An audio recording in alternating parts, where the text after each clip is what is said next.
Hello అండి అందరికీ. రీసెంట్గా మన ఇండియన్ ఆర్మీ మయన్మార్ మీద దాదాపు ఒక 100 డ్రోన్లతో దాడి చేసిందనమాట. ఈ న్యూస్ అనేది ఇప్పటివరకు కూడా బయటికి రాలే. మన తెలుగు న్యూస్ ఛానల్ కూడా కవర్ చేయలేదన్నమాట. చాలా సైలెంట్గా ఉంచారనమాట. అంటే ఇండియన్ ఆర్మీని కావాలని సైలెంట్గా ఉంచింది అనుకుంటా. కాకపోతే ఇప్పుడు ఈ న్యూస్ అనేది బయటకు వస్తుందన్నమాట. దాదాపు 100 డ్రోన్లతో మయన్మార్లో ఉన్న ఉగ్ర స్థావరాల మీద దాడి చేయడం జరిగింది. ఈ ఉగ్ర స్థావరాల్లో ఉల్ఫా అని చెప్పేసి ఒక ఉగ్రవాద సంస్థ ఉంది. ఈ ఉగ్రవాద సంస్థ లక్ష్యం ఏంటి అంటే అస్సాంని ప్రత్యేక దేశంగా చేయాలి అని చెప్పేసి లక్ష్యం అనమాట. అయితే ఆ కమాండర్ని, ఉల్ఫా ఉగ్రవాద కమాండర్ని చంపడం జరిగింది ఈ డ్రోన్లో. అంటే ముఖ్యంగా వీళ్ళు ఆగస్టు 15న మన భారతదేశం మీద ఒక పెద్ద ఉగ్రదాడి చేయాలని చెప్పేసి ప్లాన్ చేశారు. ఈ ప్లాన్ వెనుక చైనా, పాకిస్తాన్ ఉంది. ఎందుకంటే పాకిస్తాన్ని మనం ఆపరేషన్ సింధూర్లో చావుదెబ్బ కొట్టినాం కాబట్టి, అలాగే సింధు నది జలాల ఒప్పందాలు ఆపేసినాం కాబట్టి వాళ్ళు ఎలా అయినా మన మీద పగ తీర్చుకోవాలి అని చెప్పేసి ప్రయత్నాలు చేస్తున్నారు.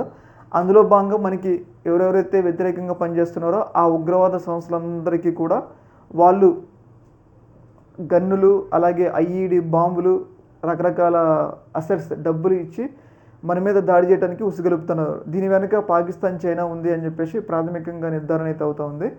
అలాగే బంగ్లాదేశ్ నుంచి, నేపాల్ నుంచి కూడా మన దేశం మీద ఉగ్ర దాడి జరగడానికి అవకాశం ఉంది అని చెప్పేసి మన రా అయితే ఎలర్ట్ జారీ చేసింది. ఎందుకంటే ఇప్పుడు వెస్టర్న్ బార్డర్స్ అంటే పాకిస్తాన్ బార్డర్లో మనం ఇప్పుడు స్ట్రాంగ్గా ఉన్నాం. మనం వీక్గా ఉంది ఎక్కడ అంటే ఇక్కడ ఈస్టర్న్ బార్డర్స్లో ఇక్కడ వీక్గా ఉన్నాం కాబట్టి ఇక్కడ దాడి చేయడానికి అవకాశం ఉంటుంది. కాబట్టి నేపాల్ నుంచి, అలాగే బంగ్లాదేశ్ నుంచి, మయన్మార్ నుంచి ఉగ్ర కార్యకలాపాలు నిర్వహించడం కోసం, అలాగే మనకు వ్యతిరేకంగా పనిచేస్తున్న వాటికి బలాలు ఇస్తున్నారు అన్నమాట. వాళ్ళ లక్ష్యం ఏంటి అంటే మన మీద పగ తీర్చుకుంటాం. చైనా, పాకిస్తాన్ వీళ్ళకి సహకరిస్తుంది.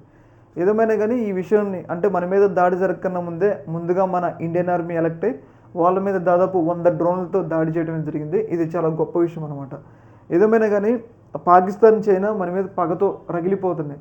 వాళ్ళు ఎలా అయినా మన మీద పగ తీర్చుకోవాలని చెప్పేసి ప్రయత్నాలు చేస్తున్నారు. కాబట్టి ఇలా రకరకాలుగా మన మీద దాడికైతే ప్రయత్నాలు చేస్తున్నారు. మరి మన ఇండియన్ ఆర్మీ అడ్డుకుంటుంది, కానీ ఏదో ఒక వైఫల్యం ద్వారా అడ్డుకోకపోతే మాత్రం మన ఇండియాలో పెద్ద దాడి జరగడానికి అయితే అవకాశం ఉందని చెప్పేసి మనమైతే అర్థం చేసుకోవచ్చు అనమాట. ఈ యొక్క అంశంలో మీ యొక్క అభిప్రాయం కింద కామెంట్ తెలియజేయండి. Okay, thank you.